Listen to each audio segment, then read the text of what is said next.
ეროვნული ბანკი KIBS-თან თანამშრომლობას იწყებს. KIBS-ი ჩინეთის ტრანსსასაზღვრო ბანკთა შორის გადახდების სისტემაა და ის ძირითადად იუანში ტრანზაქციებისთვის არის განკუთვნილი. თუმცა ამის ფონზე საზოგადოებაში საკმაოდ ობიექტურად გაჩნდა მოსაზრება, რომ ამ გზით SEBI შესაძლოა ცდილობდეს SWIFT-ის ალტერნატივის შექმნას ქართულ ბაზარზე. რამდენად შეუძლია KIBS SWIFT-ის ჩანაცვლება და ზოგადად რაც მთავარია, რა ფუნქციები გააჩნია KIBS.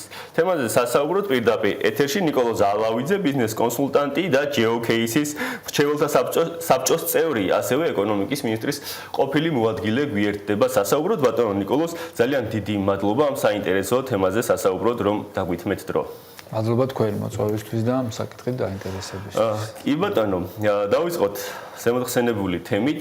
გასულ კვირას ცენტრალურმა ბანკმა გვამცნო, რომ KIBS-თან თანამშრომლობას იწყებს.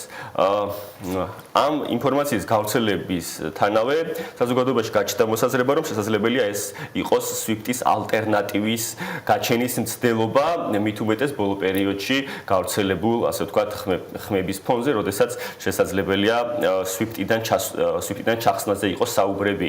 მოდი პირველ რიგში ვისაუბროთ, რამდენად არის შესაძლებელი KIBS-ით SWIFT-ის ჩანაცვლება, იმდენად რამდენადაც ერთი არის მულტივალუტური სისტემა, ხოლო მეორე, როგორც ვახსენეთ, ძირითადად იუანში ტრანზაქციებისთვის არის განკუთვნილი. კი ბატონო, კი.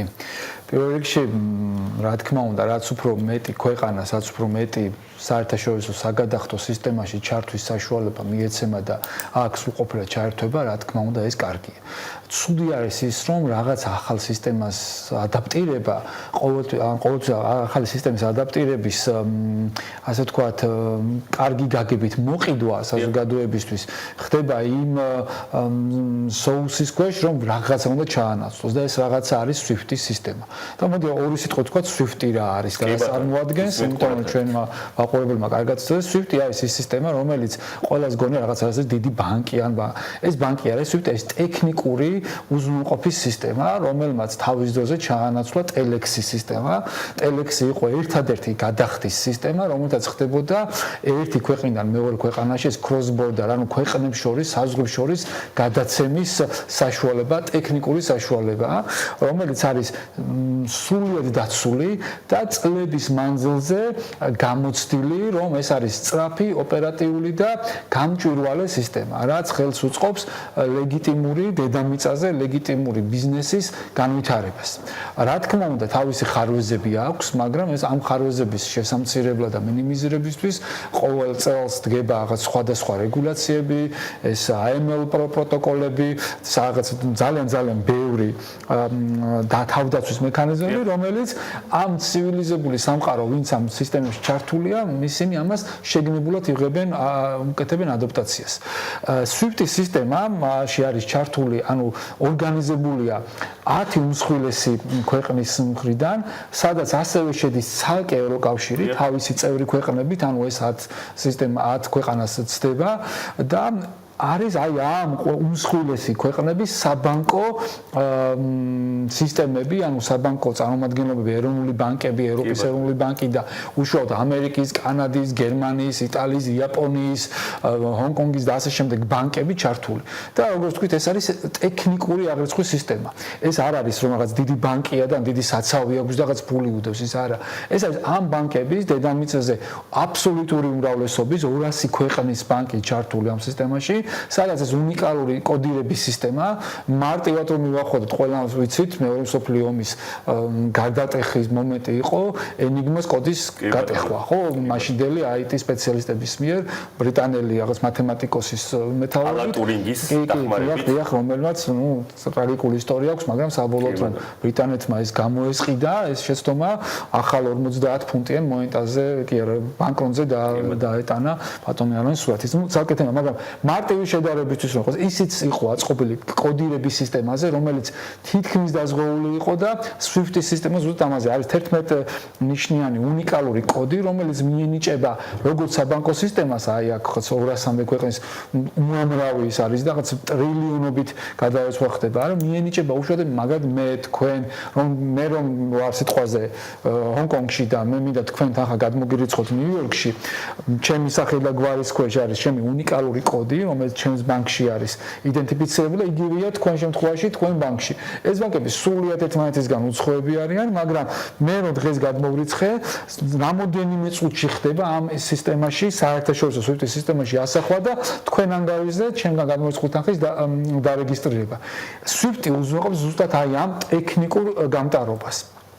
ეს არის როგორც თქვი არის კარგად ჩამოყალიბებული, მაქსიმალურად დაზღვეული რისკებით, აი მაქსიმალურად დაზღვეული რისკებით სისტემა, რომელიც არის უკვე წლების მანძილზე აქვს თავისი თავი, ესე ვთქვათ, დამკვიდრებული. რომელიც არის მულტისავალუტო, რაც თქვენვე აღნიშნეთ და რაც არის მისი უნიკალურობის კიდევ ერთი განსაზღვრელი ნაწილი. იმიტომ რომ SWIFT-ის სისტემით და SWIFT-ის ხელწერით, ასე ვთქვათ, ანბანით არის აწყობილი შემდეგ ყველა სხვა SWIFT-ის ალტერნატიული კონკურენტი ან კოლეგა სისტემები, ვინც იგივე პროტოკოლით მუშაობს, ცდილობს, მაგრამ SWIFT-ს აქვს ეს უნიკალურობა, რომელიც მაქვს მაღალი სანდოობა, არის მაღალი ტრანსპარენტულობა და არის ინტეგრირებული მთლიანად ამ ცივილიზებული სამყაროს ეკონომიკურ აქტივებში, რომ მინიმუმამდე იყოს დაყვანილი ეს კონტრტერორისტული, კორუფციული, იარაღის, ნარკოტიკების, ბავშვების, მონები და ასე შემდეგ ნეგატიური საეკონომიკური საქმიანობიდან წარმოქმნილი თანხების მოძრაობა.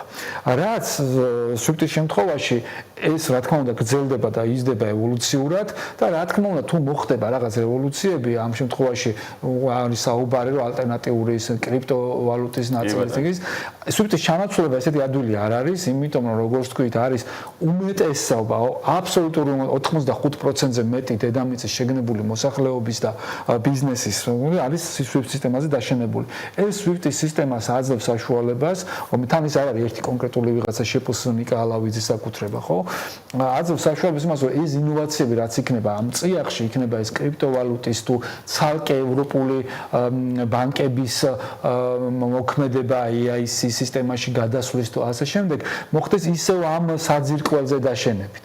ეხლა დაუბრუნდეთ ჩვენ ჩინურ ნაწილს. კი ბატონო. ჩინური ნაწილიც არის კონკურენტი იგივე ნაწილში, თუმცა ეს არის ჩინეთის სახელმწიფოს ინტერესებიდან გამომდინარე, რომ მისი გრძელვადიანი ხედვა და გეგმა არის დომინირება გლობალურ ეკონომიკაზე და ასე შემდეგ და ეს დასამალი არ არის და ოფიციალურად აქვს ჩინეთის კომუნისტურ პარტიას გაჟღერებული და მიდის და არის ძალიან ესეთი ცალკე მდგომი დამოუკიდებელი ეკონომიკა უშველებელი რესურსებით და თავის მოსახლეობით, თუმცა ეს სისტემა მოქმედებს მხოლოდ იუანში. აი ამ ნაწილში ჩაგეკითხებით ბატონო ნიკოლოზ.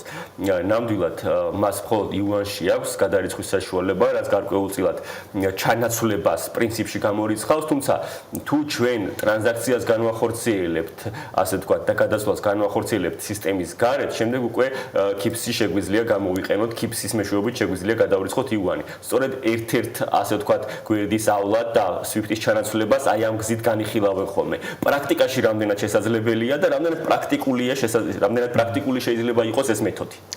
აი თქვენი კითხვიდან ძალიან კარგად იყო დასმული და სიტყვებით რო არ ვითამაშოთ, ნელა პრაქტიკაში ყველაფერი შესაძლებელია, თუმცა ეს პრაქტიკული არ არის.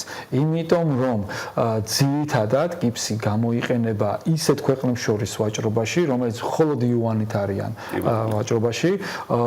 ამ საზარელი ომის დაწყების და ინტერვენციის დაწყების შემდეგ, რომელიც მე-21 საუკუნეში უბრალოდ წარმოუდგენელი იყო და კაცობრიობის ისტორიაში ეს ომების თემა, მივხვდით რომ არ არის კარგი, თუ შენ ვიღაცაზე ძლიერი ხარ, არ გაზარდოს იმის საშუალებას, რომ დაესხა ვიღაცას და წაართვა მას მისი ქონება. ხო?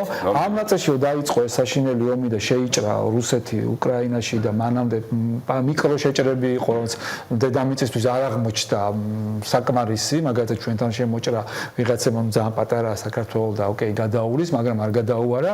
ამის შემდეგ მოხდა SWIFT-ის სისტემიდან არა ქვეყნების, არამედ ამ ქვეყნების დიდი რაოდენობით ბანკების ჩახსნა, ანუ შეჩერება მათი ამ მომსახურების წვდომიდან, SWIFT-დან, ეს იყო პირველ რიგში რუსეთი, შემდეგ რუსეთიდან გამომდინარე ბელორუსია, რა თქმა უნდა მანამდე ირანი, ეს ვიცით რომ ეს ბოროტების თითქმის ტერორიზმთან გაერთიანებული სახელმწიფოები, ბელორუსია კიდე ამ ტერორიზმის ხელშემწყობი პარტნიორი ქვეყანა გახდა და უმეტესობა ბანკებისა და ირანის შემთხვევაში მთლიანად ჩაეხსნა ამ სისტემას.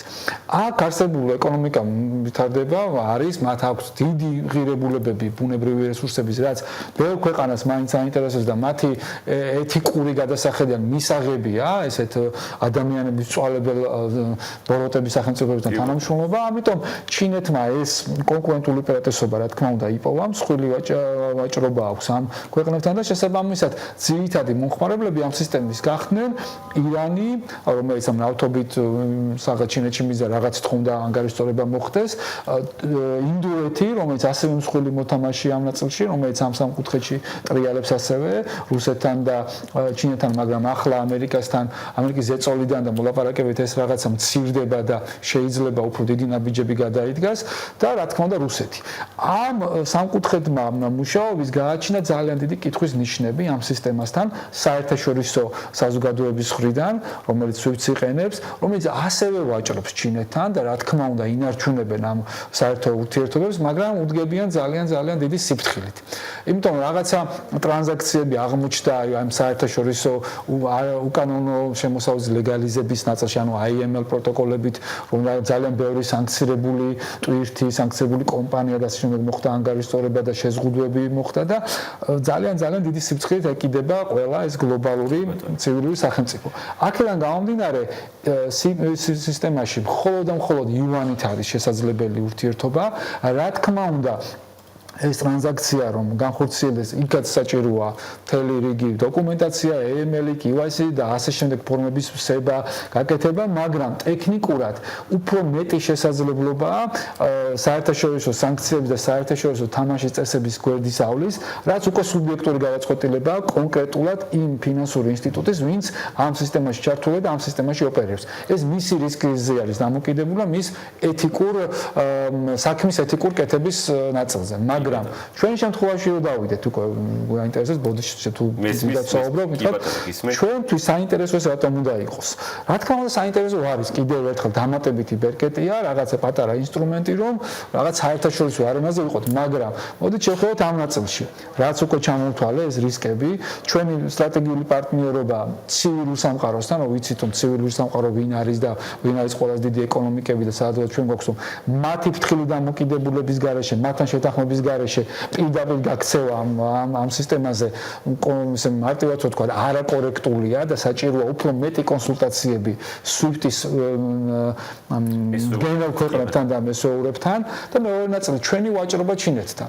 ანუ მე და თქვენ თუ ვართ მეწარმეები, ბიზნესმენები თუ ენტერპრენერები და ჩინეთიდან რაღაც პროდუქცია ბიზნესი გვაქვს, ძირითადად ჩინეთიდან ჩვენ რაღაც იმპორტი შემოვაქვს, ექსპორტი გაგვაქვს, ჩვენი ექსპორტი ჩინეთის მიმართულებით არის რაღაც ჩვენი საერთო ექსპორტის 3-5%. და ეს ძალიან ელამზადია, ну ძალიან პატარა მოცულობა. ხოლო იმპორტი დაახლოებით 15% არის, ანუ დიდი იმპორტი არ გვაქვს. ჩვენ რა თქმა უნდა გვაქვს თავისუფალი ვაჭრობის შეთანხმება ჩინეთთან და ჯერჯერობით ევროკავშირთანაც, რაც გვაძლევდა საშუალებას, რომ ხაბად ყოფილიყავთ პოზიციონირებული და ის მოთხოვნა, რაც ჩვენს ეკონომიკას გააჩნია, რაც მწირია, გაგვეზარდა უფრო დიდად, რომ ჩვენი ტერიტორიიდან, ჩვენი ჰაბიდან ევროკავშირის მიმართულებით ან სხვა ქვეყნების მიმართულებით სადაც თავისუფალი ვაჭრობის შეთანხმება გვაქვს ჩვენ და ჩინეთს არ აქვს, გამოგვიყენებია პლაცდარმა, თუმცა ესეც შეთანხმებადი პროცესია. ამ უპირატესობას სამწუხაროდ ვერ ვიყენებთ და ის ფასი, ის ღირებულება, რომელიც ჩვენ CP სისტემით შემოვა და ეს 3 და ან თუნდაც 15%-ის აბსოლუტურ ციფრებში არანაირად არ გვიღირს, რომ დავძაბოთ და ავიტკიოთ თავი, ისედაც ბევრი თავისტკივილები გვაქვს, ქრონიკული შაკიკი გვაქვს უკვე ქვეყანას, ავიტკიოთ თავი იმ ნაწილში, რომ დავძაბოთ და საკითხი ესე დადგეს, რომ თავს ვიცავთ SWIFT-ისგან ჩახსნის ნაწილში ალტერნატივისგან. საკითხის ეს დაყენება არის უდიდესი დანაშაული, მოდი ასე ვთქვათ, აი ველურ კოშმარებშიც არ დაუშვებდით იმას, რომ თეორიულად მაინც განვიხილოთ ჩვენ ანუ ქვეყანა კი არა, რომელიმე ერთი მოთამაშე მაინც ქართულ საბანკო სექტორში, რომ SWIFT-იდან გახდეს სანქციების ნაწილი, რომ SWIFT-იდან გამოერიცხოს.